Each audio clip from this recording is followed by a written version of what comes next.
Hey y'all, welcome to The Public Good. This is Dejia James from Partnership for the Public Good, or PPG, which unites over 340 community organizations working to build a better Buffalo. We join you every Tuesday morning at 11:30 a.m. on Power 96.5 FM and Mix 1080 AM. You can also watch full video of every show on our YouTube page. To keep up with us, updates on shows and other work taking place in the community, follow PPG Buffalo on Facebook and Instagram. And of course, you can always get great information on our website, ppgbuffalo.org. Well, happy Black History Month, my people. It is still the month of Blackness. I'm coming fresh off an Usher Super Bowl, feeling full and fulfilled. We celebrating R&B, classic nostalgia, and today Black men, which I'm very, very excited to be talking to Sherman and Jimmy, two Black men from our community who have dedicated their lives really to helping our community grow and creating a safe space for Black men. They focus really on wellness and mentorship, both with older populations and with young people.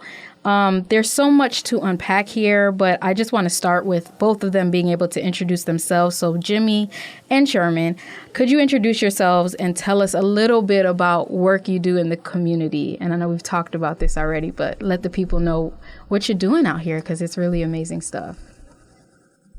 Okay, what's going on, everybody? What up? My name is Sherman Webbs-Middlebrooks. I'm the lifelong Buffalo resident, full-time Black man, and I am the men's mental health project manager over at the Buffalo Center for Health Equity. I love working there. I've been working there for about a year, and really my role working at the Buffalo Center for Health Equity is to create these spaces for men. So we have our men's empowerment evenings where I partner with my player partner over here. And then also I'm doing some digital content creating for the Buffalo Center for Health Equity as well. So running around with the camera and the mics, really just trying to document, capture, and amplify work that's going on in the city of Buffalo and really shedding the light on people who are doing the work, but really ain't too focused on self-promotion. So I'm celebrating the people that's out here doing the work while also doing the work out here in these trenches myself. Wow. Hey, I'm Jimmy Darby, and I'm a community organizer, formed an organization called Just For Us, and I'm also the board chair for Voice Buffalo, connecting all organizations in Buffalo together and doing the work in the community and empowering men to come together to be more upfront and more visual in our community.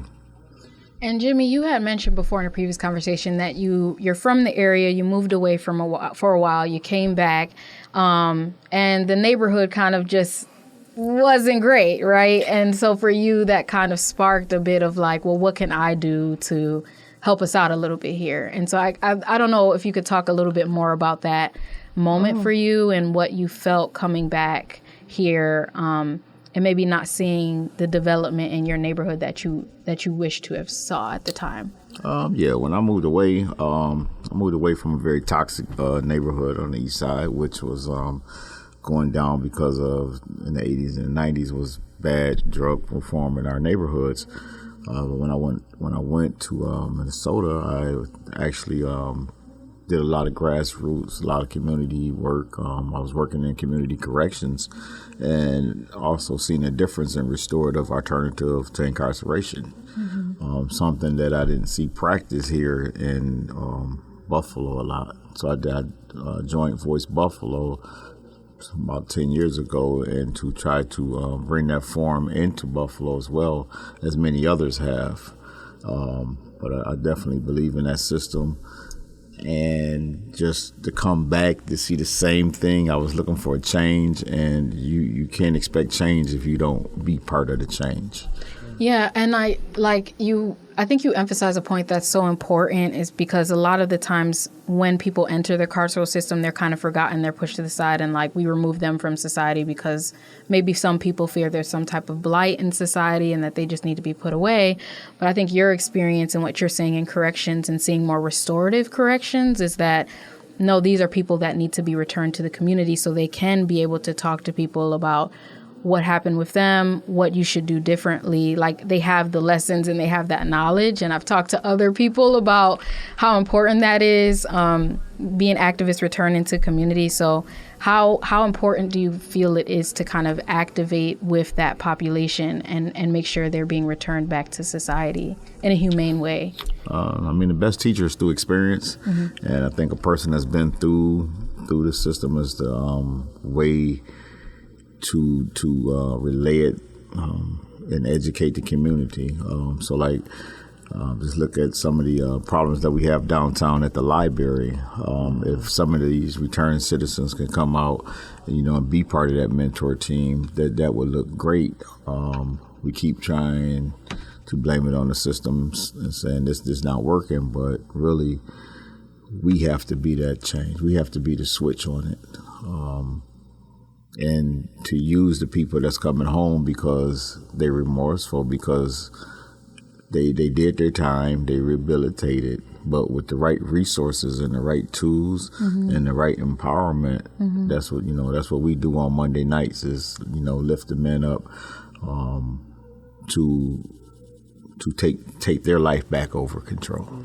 And talk a little bit more about that Monday night session y'all have, because y'all, when I talked with y'all last week, y'all mentioned y'all had come off a meeting, and it seemed like y'all really got full from that meeting. So, what is this meeting? How can other men participate? Like, how important is this space for y'all? You just got to show up. Yeah. You just got to show up. Well, where is it at? Where y'all going? It's at the Tri-Main building, 5:30 to 7:30, is it? 5:30, 7:30. It was designed on a Monday night because of Monday Night Football, wasn't it? We wanted to be home before 8 o'clock. Yep, that's why I said 7:30. So we ended sharply at 7:30, but we get some food and really men from all walks of life. We just, we invited Shaquille Jones and Sherman here, myself. We all just got together. We was eating and we decided to do this. Yeah. We just said, I think we all was kind of going through a little phase in our life that we were leaning on each other's shoulders to cry on. Yeah. And we needed a room. So we decided to make the room happen. Yeah. And shout out to the Buffalo Center for Health Equity for really supporting me in doing this work. Pastor George Nicholas just really sat down with him and we had a conversation, and he kind of asked me just as a young man in the community, like what I wanted to do. He asked a little bit about my background. I explained to him about my background going to school for psychology and just my experience being around different circles of different people and different men and what I felt like was missing in our community. And Pastor George worked his magic and was able to get some support and some resources for us to be able to do this on a consistent basis. So definitely want to give shout out to Pastor George Nicholas and the Buffalo Center for Health Equity for being able to support my time and efforts and being able to hold and continuously hold in these spaces for men in the community. But also, we're not the only ones. There's a bunch of other brothers in the community holding space and doing this work. Shout out to my other partners, Daniel Robertson and Antoine Johnson, of course, and the others as well. But just really making sure that this becomes a new narrative about men, especially black men in our community, that we're taking accountability for ourselves and our own healing and figuring it out. Yeah. And I think that's so important that it's a space created by you all, too, because I think in my experience, there's been a lot of things spoken at you all and not necessarily created by you all. And so I've seen the last decade or so and all these initiatives kind of popping up that are made from your community and for your community. I think it's such an important space to have. I think Black women have been able to have that space for a while, and I know how healing something like that can be on my end personally. And so I'm just so happy that there's people like you, Daniel, Antoine, who all of you wonderfully have agreed to be on this show. And I'm glad we've been able to have this conversation so that community is more aware that these spaces are happening now. And it's not somebody just speaking at you. It's actually your brothers pulling this stuff together and encouraging you to come as you are. And I think that's the biggest thing too. No judgment, kind of a judgment-free zone. So that's great. Yeah. You both also work with adults, obviously, but you both also work with youth in different ways as well. So I would love to hear a little bit about the work that both of you do with youth. And I know everybody's like, youth, it's so important to get to our youth. They're the future, all this. So what are your thoughts on youth work and how do you approach it in a way that's maybe different than the usual? Wow. So I would just say, just starting off, I know you're going to get to this a little bit down the line, but just like I was a young person who needed guidance from people outside of my family. And so I just want to give a shout out to obviously my pops, my uncles, my cousins, all the men in my family, but the men outside of my family who really stepped in and gave me what I needed. The first one I would like to lift up is Tracy McGee. So really following his model of working with young people like me. And so, like, I was what they would consider a troubled young person. And I realized his approach was honest and authentic. He was transparent about his stories, more of his failures than what he was successful at. And so that's really, like, my approach to working with young people. And currently, I have the pleasure of partnering with the good brother, Davon Patterson over at Open Buffalo, working with some young people who are just now coming home from juvenile incarceration, and really providing that credible mentorship. So shout out to him, shout out to Dr. Chris St. Ville as well, who's also working with the same population, and just really taking the approach of being a professional family member, because I know, like, that's what was missing for me. That's what I had. And that's what separated me from my peers who may have went astray, may have ended up dead in jail, or we currently living in different situations where, like, they're not happy with their life as it is now. And I know the only reason why I have this degree of happiness and purpose in my life is because, like, I had these men outside of my family who were able to step in and look out for me and provide that model and give me permission to show up and be myself in community. So that's really the approach. That's the work that we're doing. Really just being professional family members and filling that gap that might be present. Yeah. Man, how can I come back off of that? But this is all part of the reason I'm here. Like with Sherman, I don't know. He make me feel young. You are young. You are. I lost my thought. Part of the reason I do this work is I have 10 grandkids. And when I was gone into another state, as I come back here, I need to know that my grandkids are safe. Yeah. And so to provide a way to make sure that they see their grandfather or, an older role model doing what it is that we do. But that's the drive. When I was in my career, I had to do systematic checks. I was community corrections. It caused people to be violated and have to go to jail, and it bothered me. And so if I could fix anything, if I could keep a person from getting incarcerated, if I could fix a person from getting a DIN number going upstate and being identified in a box with a shipping number, then we're going to shut that system down. That's our goal. Yeah, and you've mentioned to me before, too, that you also, with Pastor Giles and Back to Basics Ministries, do some of the Peacemakers work as well, which I see every time I leave work down here, downtown, getting on the train. I see y'all. Yes. Thank you. Shout out to the Peacemakers. Because it was a little rowdy downtown. A little bit. Shout out to the train crew, all of them out there. They doing it.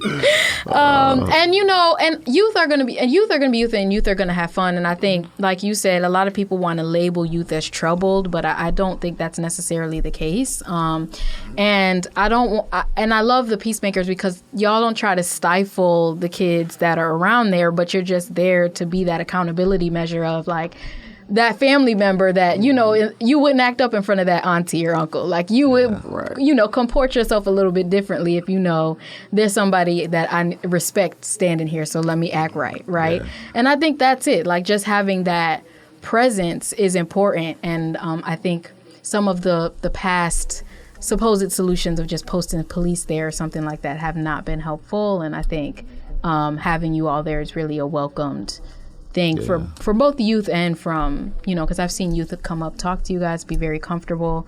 How important do you feel that role is as a peacemaker, to be that role? You've also talked about dealing with family members who've recently lost a loved one and helping them at crime scenes and things like that. How important is it to have that person there that's kind of trustworthy and feel, more comfortable, I would say, than maybe a formal police officer or something like that? in such a situation. Yeah.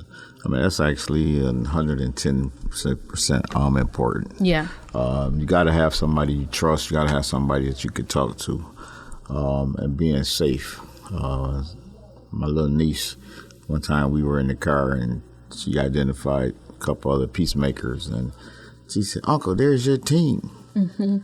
I said, "That ain't my team.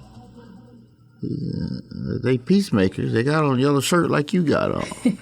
So that identified that she know that she's safe with peacemakers. Yeah. On the peacemaker shirt, it says responding to the needs of the people. That is why I became a peacemaker. And it's, we go downtown and we make areas safe. And again, some people don't like us. Some people, they love us. Yeah. But the best thing was working at Lafayette High School, and a young lady dropped her kids off, and we asked the young kid, "Did you hug your mother today?" And so the kid went back to the car and hugged her mother. And then when I went into my doctor's appointment, she said, "You're a peacemaker. You told my kid to hug me today."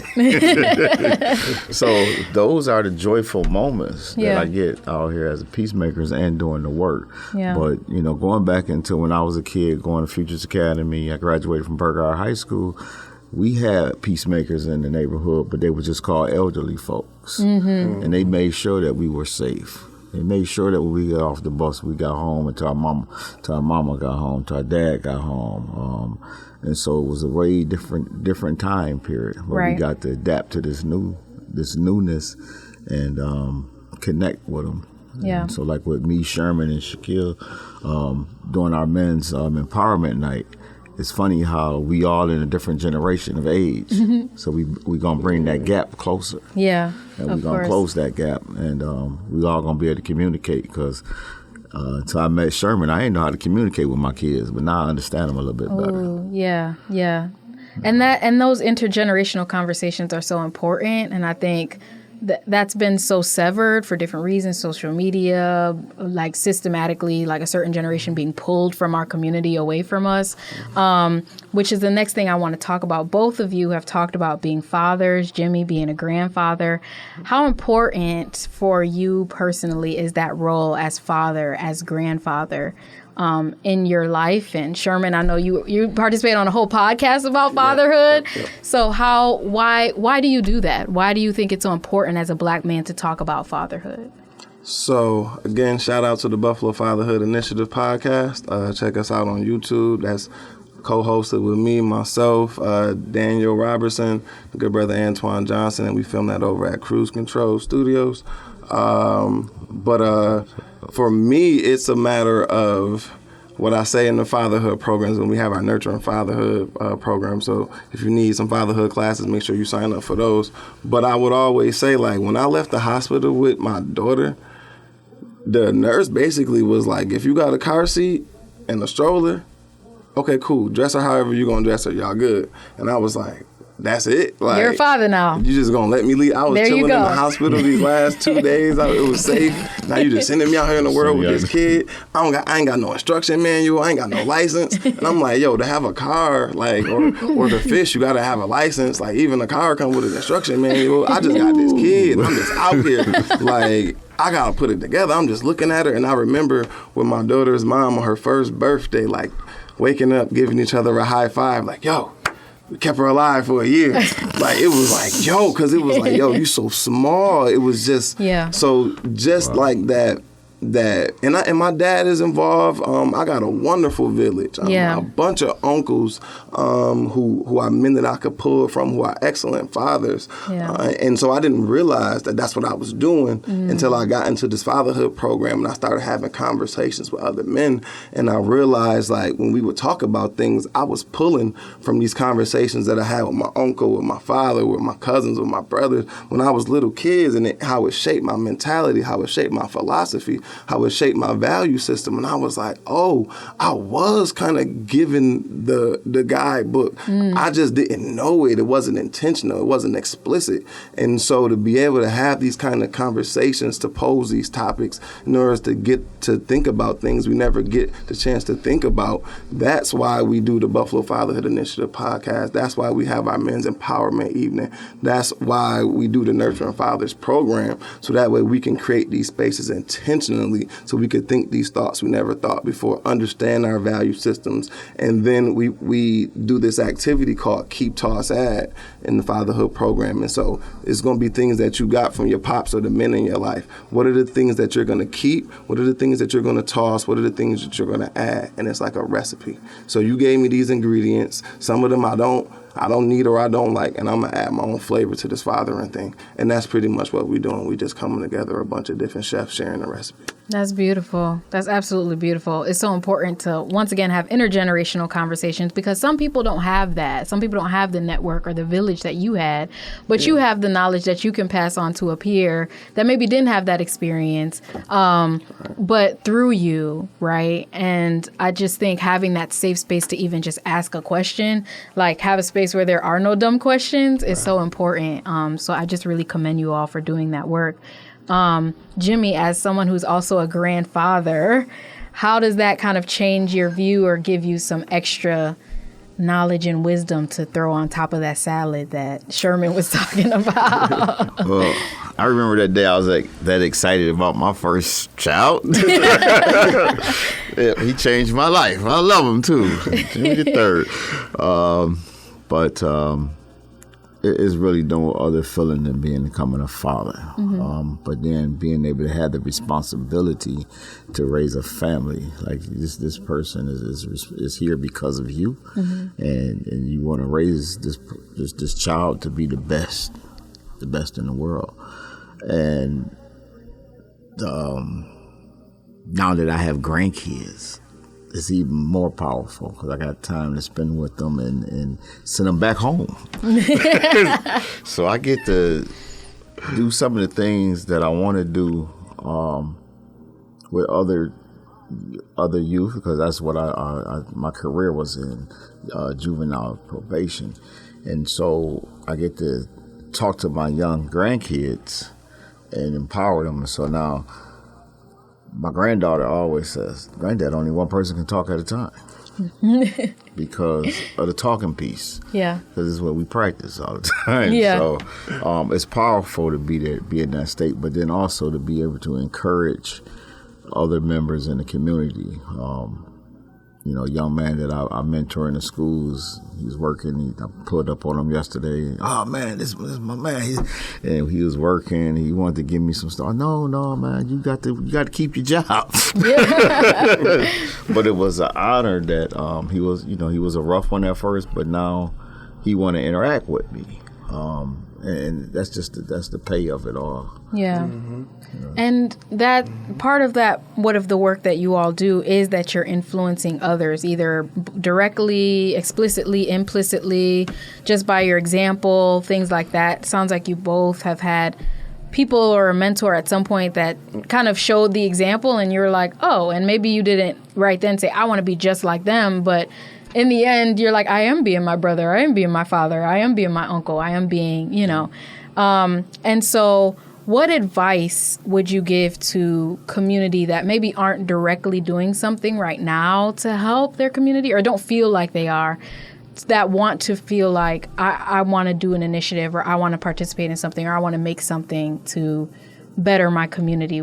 How did you all start doing that? Was it I applied for a job in community work, or was it I started volunteering with my church? Like, how do people kind of get into that? You know what I mean? And I don't think there's a direct path sometimes, but.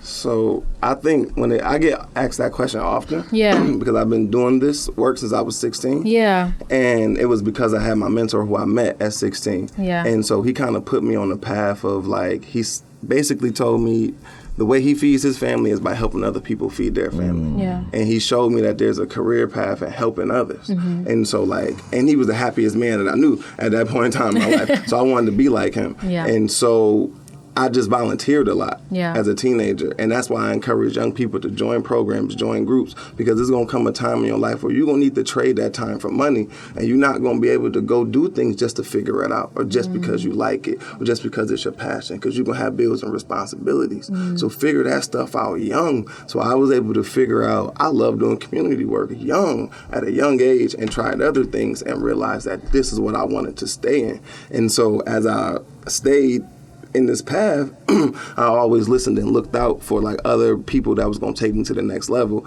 And the man that I would give credit with taking me to that next level and mentoring me is Tommy McClam. Yeah. So like just understanding and having the mindset of like when the student is ready, the teacher will appear.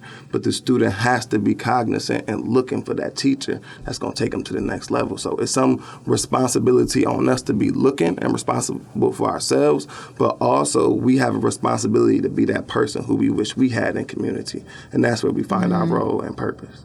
And you really have to like put yourself out there. Absolutely. Is the thing. Like you have to find the program, find a group. Yeah. Just go. Just take that first step of going, meeting new people. Yeah. No, Pastor that's George say the work don't get done in the office. yeah. Daddy said that. Well, I really appreciate you both for coming to the show and talking. I just want to end on a note of where you guys see yourself moving forward in the future. I know I had this long question of what you want your legacy to be. I don't know if we're going to be able to answer that in 2 minutes, but if you want to take a stab at it, you can.